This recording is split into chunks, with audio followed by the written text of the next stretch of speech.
He was one of the wealthiest men in Riyadh, a self-made magnate renowned for overseeing energy enterprises, constructing towering glass structures, and never displaying vulnerability. But nothing in his life had ever prepared him for parenthood, especially not when his only daughter, Zara, was diagnosed with severe autism after her mother's sudden passing. She ceased speaking, stopped laughing, and no specialist could reach her. Until she arrived, a gentle-voiced African woman with no formal degree, no official qualifications, merely a glowing testimonial from a modest village medical center and a worn photograph of a child in her wallet. He hired her out of desperation, but something felt peculiar. Zara began to smile again, then to hum, then to utter words no one had taught her. An executive, skeptical and cautious, had the entire estate wired with concealed cameras to comprehend what was genuinely occurring behind closed doors. What he uncovered would not only alter how he perceived his daughter, but would bring him to his knees. Mr. Omar Rahman had forged his immense wealth, piece by piece, starting from a small apartment to owning a chain of opulent resorts spanning from Dubai to the Italian coast. Individuals deferred to him. Financial markets reacted when he spoke. But within the vast marble halls of his Riyadh estate, there was one thing he could not command: his daughter's silence. Zara was 7 years old and had not spoken since her mother passed away 2 years earlier in an abrupt car accident. After the funeral, she simply ceased. She stopped making eye contact. She stopped laughing. She stopped existing in the world everyone else inhabited. She would sit in her room for hours, rocking slowly, humming to herself, flinching at every loud sound as if it were gunfire. Doctors diagnosed autism. Therapists labeled it regressive behavior due to trauma. Omar, who could resolve multi-million-dollar issues with a single phone call, stood powerless. He had enlisted the best specialists from London, flown in therapists from New York, and even transformed an entire wing of his mansion into a sensory-friendly environment, complete with light tunnels, water walls, and voice-activated therapy programs. Nothing yielded results until Ms. Amina arrived. She was not affiliated with any agency. Her resume was barely a single page. No polished credentials, just a gentle smile in her passport photo and a reference from a small clinic in Tanzania.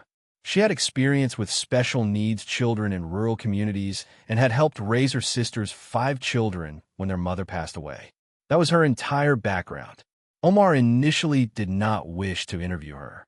It was his sister, Ms. Sarah, who had discovered Amina through an online advertisement and insisted he grant her 1 week. 1 week, Sarah had urged, not to fix Zara, but simply to be with her. No therapy, no pressure. Omar conceded, more from sheer exhaustion than genuine hope. The first time Amina stepped through the intricately carved wooden doors of the Rahman estate, she wore a simple, earth-toned headscarf and carried a bag containing what appeared to be handmade fabric and string toys. She bowed her head humbly, her voice soft. "I am not a miracle worker, sir. I only endeavor to listen." That phrase resonated with Omar. Zara did not respond that first day, nor the second. Amina did not pressure her. She would sit nearby, humming traditional African melodies under her breath. She would gently roll a vibrant beaded ball towards Zara across the carpet. No reaction, but she persisted. By the 4th day, Omar noticed something peculiar. The cameras. He had installed them long before. Discreet little spheres hidden behind chandeliers and along the door frames of every main room. Not because he was paranoid, but because he favored control. He enjoyed knowing who entered, who exited, how long they lingered. But that week, something within him compelled him to access the live feeds on his phone. And that's when he observed it. Amina had spread a blanket on the floor. Zara sat at its edge, gazing at her knees. Amina placed a small mirror in front of the child. Nothing unusual, but then she whispered, "Beautiful girl, observe this face. Look how courageous she is." Zara did not react, but she also did not flinch. Amina continued whispering songs, never issuing direct commands. She mimicked Zara's hand movements with precision, swaying when Zara swayed, humming when she hummed. She was entering Zara's world, not attempting to extract her from it. Omar watched in silence. That night, he did not sleep. He kept the feed running beside him, even as he lay in his vast bed under high-thread Egyptian cotton sheets. Something about Amina's movements was mesmerizing, gentle, familiar, like his late wife had once been. The following morning, something else transpired. Amina brought a small clay bowl filled with water. She placed Zara's hand into it. The girl did not withdraw. Amina began tapping a rhythm on the bowl's edge and softly uttered, "Raindrops, Zara, raindrops. Speak to the flowers." And for a second barely long enough to measure, Zara smiled. Omar almost dropped his phone. He replayed it 3 times. She smiled. And that's when something within Omar shifted. The control he clung to so rigidly began to slip. The next few days passed in a strange, quiet rhythm inside the Rahman estate. For once, the silence did not feel oppressive. It felt watchful. Omar had ceased checking stock indexes every hour. He spent less time on calls with associates in Frankfurt and Tokyo. Instead, he observed Zara's room through the hidden cameras, like a man witnessing the onset of a miracle. Amina's presence had become a constant. She moved through the house with grace, leaving barely a trace. No perfume, no loud footwear, no intrusive chatter. Yet wherever she was, the atmosphere transformed, becoming softer, somehow. She never posed questions, never offered suggestions to Omar. She simply focused on Zara, patient, present, unshakable. Zara, in turn, began inching toward the external world, not by grand strides but by subtle gestures. One afternoon, Amina rolled a small drum toward her. Zara tapped it just once. Another time, Amina pointed to a bloom in the garden outside the window and whispered, "Violet." Zara did not respond, but the subsequent day, she wore a violet ribbon in her hair. It wasn't magic, it was presence. Omar now grasped that, but not everyone did.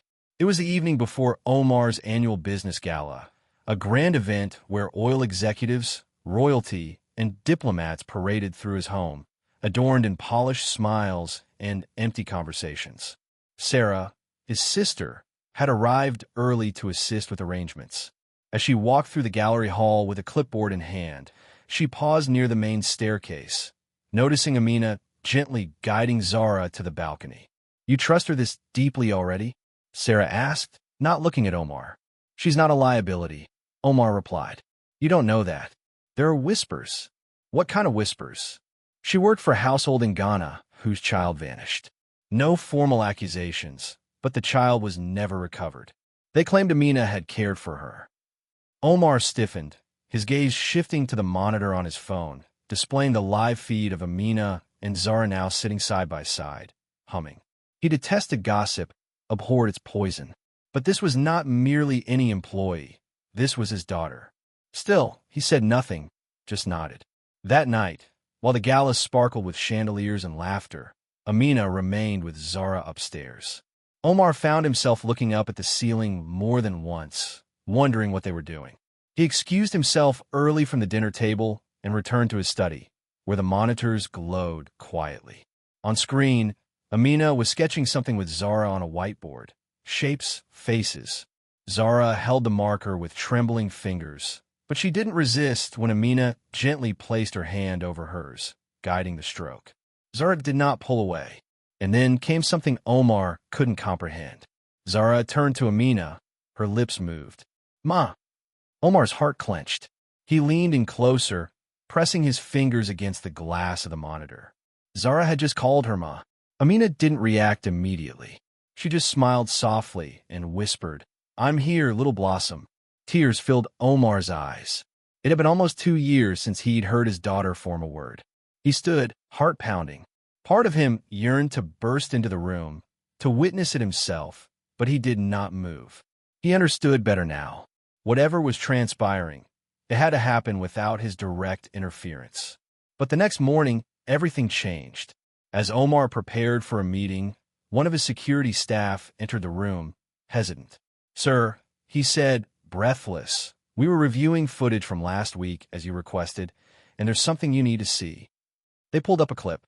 It was from 5 days ago, 3 a.m., the hallway outside Zara's room. In the dim footage, Amina could be seen walking barefoot, holding what appeared to be a cloth in her hand. She moved to the garden.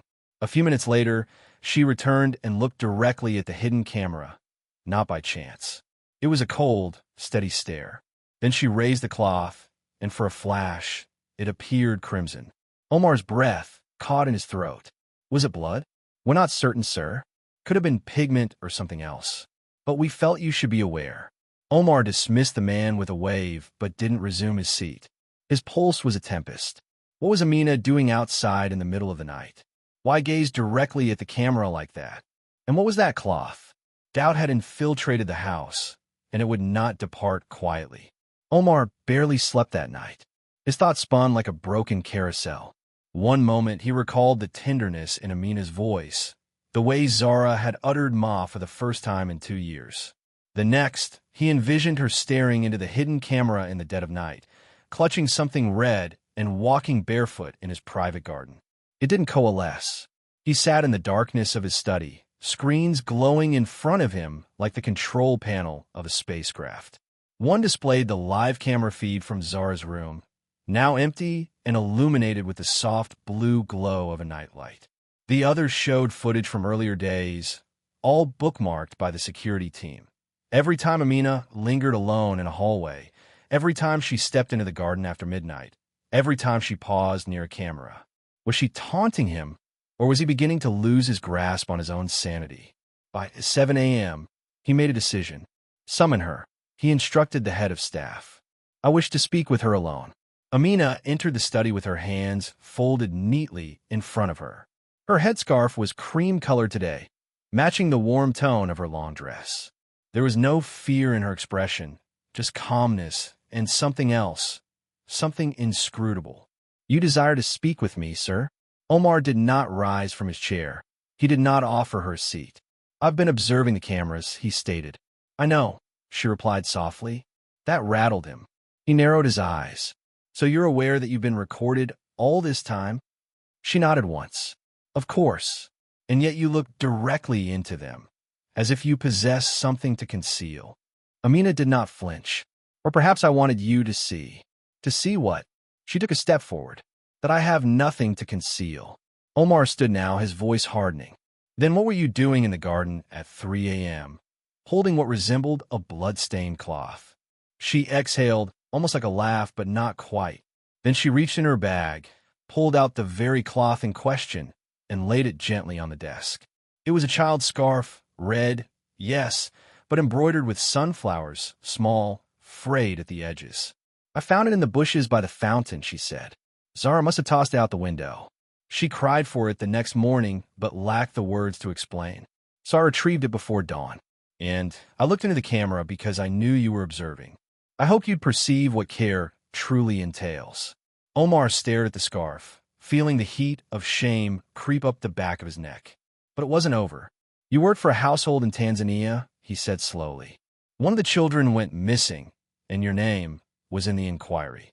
Amina's lips tightened just for a second. Yes, she said. Abani. She was 6. A fever claimed her before the clinic could intervene. I couldn't rescue her. But no one recalls that part.